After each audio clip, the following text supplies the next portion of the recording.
अस्सलाम वालेकुम, welcome to my channel. आज आपके साथ मैं शेयर कर रही हूँ अम्ब्रेला शरारा की कटिंग एंड स्टिचिंग। इसके लिए हमने बहुत ही सॉफ्ट और हैवी क्रेप का फैब्रिक लिया है लाइनिंग के लिए। ये 2 मीटर है और मेन जो शरारा का फैब्रिक है वो हमने जॉर्जेट फैब्रिक लिया है 3 मीटर। सबसे पहले हम मेन शरारा की मार्किंग करेंगे। इसके लिए मैंने डबल फोल्ड फैब्रिक लिया है इस तरह से। अब इसको हम ट्रायंगल शेप बनाते हुए फोल्ड कर लेंगे। तो अब हमारे पास जो फैब्रिक है वो 4 फोल्डेड फैब्रिक है, ये देख सकते हैं आप। और इस साइड ओपन साइड है and this is close side. West की मार्किंग करेंगे। तो अगर आपकी वेस्ट 38 इंच है जिसका हम 1/4 पार्ट करेंगे तो 9.5 इंच आएगा। उसमें हम 1 इंच सिलाई का ऐड करेंगे। देन हम इसमें 4 इंच और ऐड कर रहे हैं क्योंकि इसमें हम बीच बीच में थोड़ी सी गैदरिंग भी देंगे जिससे कि हमारा जो शरारा है वो बहुत ही फुल फ्लेयर लगे। तो यहाँ पर जो 38 इंच मैंने वेस्ट ली है उसमें मैंने 1 इंच ऐड किया था। देन प्लस 5 इंच मैंने इसमें गैदरिंग के लिए ऐड किए हैं। तो 44 इंच जिसका मैंने 1/4 किया है 11 इंच। तो 11 इंच के लिए मैंने यहाँ पर वेस्ट की मार्किंग कर ली है। आप इसे अपने अकॉर्डिंग कम ज़्यादा कर सकते हैं। हमें शरारा की रेडी लेंथ 38 इंच चाहिए जिसमें हम 2 इंच और ऐड कर रहे हैं फोल्डिंग का। ध्यान रखना है कि घेरा की मार्किंग करने के लिए आपको टॉप से मेजरिंग टेप को रखना है और जितने भी आप लेंथ चाहते हैं उसको आप ध्यान में रखते हुए नीचे राउंड शेप में लाइन बनाते जाएंगे। बस हमें मेजरिंग टेप को मूव करते जाना है और सेम डिस्टेंस पे हम मार्किंग करेंगे। इस तरह से एक राउंड लाइन क्रिएट कर लेंगे। अब यहाँ पर हम आसन की मार्किंग करेंगे। तो ये मीडियम साइज़ के लिए है। 11 इंच पे मार्किंग कर लेंगे ताकि काफ़ी कंफर्टेबल रहे और इसमें कोई भी खिंचाव ना हो। यहाँ क्रोच के लिए हम 2.5 इंच पर मार्किंग कर रहे हैं। अब इस पॉइंट को हम इस तरह से ज्वाइन करते हुए एक लाइन ड्रॉ कर लेंगे। क्योंकि हमने ये जॉर्जेट फैब्रिक ले रखा है तो ये बिल्कुल भी इधर उधर ना होने पाए और ये मार्किंग और कटिंग अच्छे से हो पाए फिनिशिंग के साथ, इसके लिए हमने फैब्रिक को पिन से सिक्योर कर लिया है। अब हम यहाँ पर आसन की मार्किंग कर रहे हैं। आसन की गोलाई हम कुछ इस तरह से देंगे, बट ध्यान रखना है बहुत ही ज़्यादा गहराई देते हुए आपको यहाँ पर गोलाई नहीं करनी है वरना आसन के पास खिंचाव आने लगेगा। तो हल्का सा हमें कर्व देना है इस तरह से। अब जैसे हमने इसकी मार्किंग की है हम इसकी कटिंग कर लेंगे।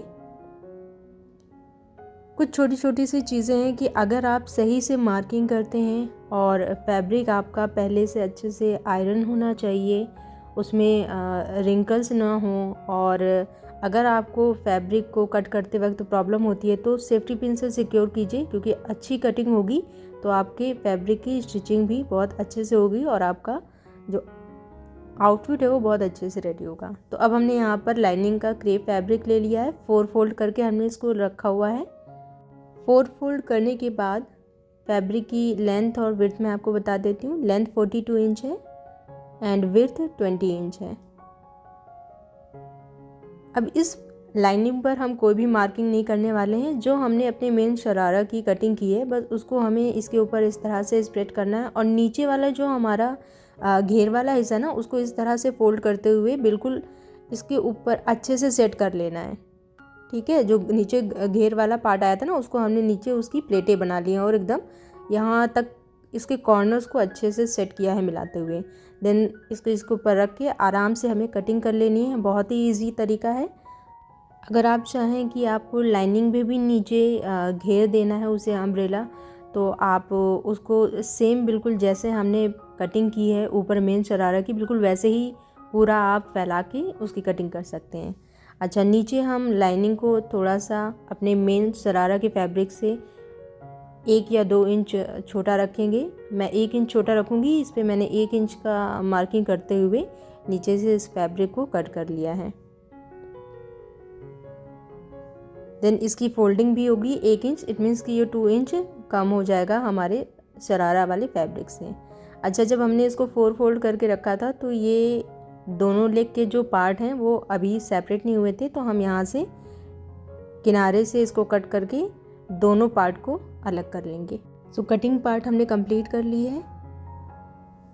मेन शरारा में हम दोनों पार्ट को आसन के पास से स्टिच करते हुए ज्वाइन कर लेंगे एंड सेम हम लाइनिंग में भी इस तरह से यहाँ स्टिच करेंगे और दोनों पार्ट को ज्वाइन करेंगे। तो यहाँ हमने स्टिचिंग करके आसन के पास से इन्हें दोनों पार्ट को ज्वाइन किया है, देख सकते हैं आप। अब यहाँ बीच पे भी हम सिलाई करते हुए इसकी स्टिचिंग को कंप्लीट कर लेंगे। सेम हम लाइनिंग के लिए भी करेंगे।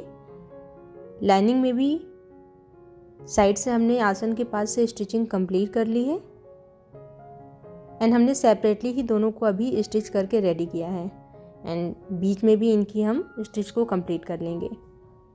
अब क्योंकि हमने वेस्ट की जो लेंथ थी वो 11 इंच ले रखी थी, उसकी अब हम बेल्ट की कटिंग कर लेंगे।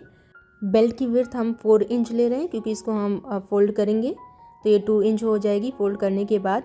एंड मैं बेल्ट सेपरेट ही लगा रही हूँ क्योंकि मैं नहीं चाहती कि इसमें गैदरिंग आए और फिर वेस्ट के पास से इसका जो लुक है वो बल्की लगे और आपका जो स्टमक है वो बाहर की तरफ लगे, तो इसलिए हम बेल्ट अलग से ही इसमें अटैच करेंगे। सो ये अब हमने दोनों ही पार्ट रेडी कर लिए हैं, स्टिच हो गए हैं ये कंप्लीट। इसमें नीचे वाले जो लाइनिंग है उसके नीचे मोहरी को हम फोल्ड कर लेंगे 1 इंच एंड ऊपर जो मेन शरारा है ना उसमें हम नीचे पीको करेंगे जिससे इसके जो नीचे घेर हैं वो और भी अच्छे लगें। अब हमने लाइनिंग को इस तरह से इसके अंदर डालना है, अच्छे से एडजस्ट कर लेंगे। देन दोनों फैब्रिक को वेस्ट के पास से बिल्कुल बराबर करेंगे और स्टिच करके ज्वाइन कर लेंगे।